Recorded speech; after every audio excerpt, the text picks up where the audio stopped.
What's happening between Armenia and Azerbaijan? During the last week of September, renewed fighting between Armenia and Azerbaijan began, with more than 100 civilians and soldiers killed. It's the worst outbreak of fighting in the region since the 1990s.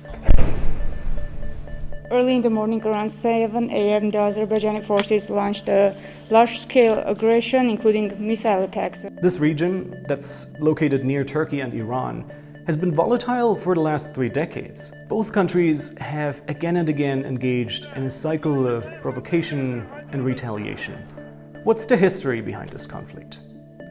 The tense relationship between the two countries dates decades, and it's centered around the breakaway region of Nagorno-Karabakh.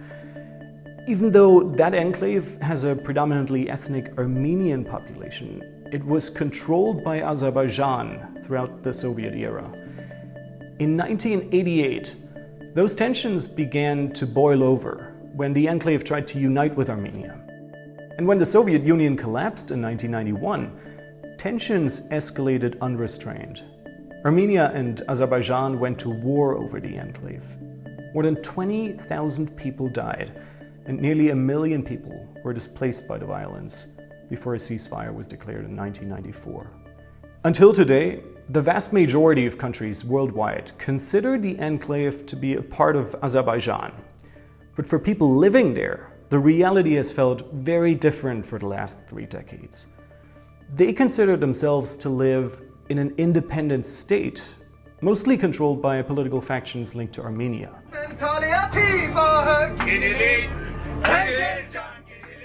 What's different this time?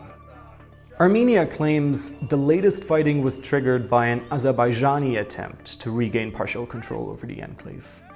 What's different this time, in comparison with prior clashes, is that the violence has raised fears of a full-blown military escalation, and in the worst case, of a regional conflict. Foreign Minister and I also addressed the conflict in Nagorno-Karabakh, where both sides must stop the violence.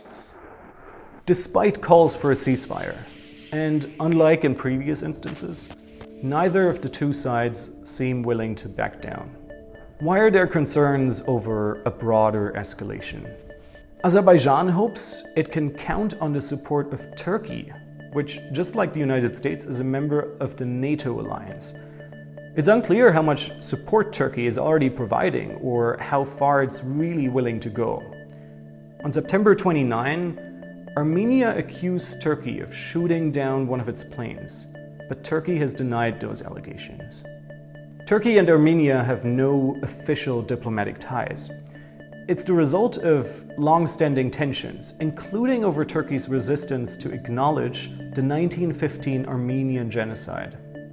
Meanwhile, Russia has relations both with Armenia and Azerbaijan, and has helped to mediate prior ceasefires in the region. But Russia has also been accused of indirectly stoking tensions between the two countries in the past. And it has engaged in multiple proxy conflicts with Turkey in recent years. Some analysts fear that a prolonged conflict in the South Caucasus may result in Russia siding with Armenia.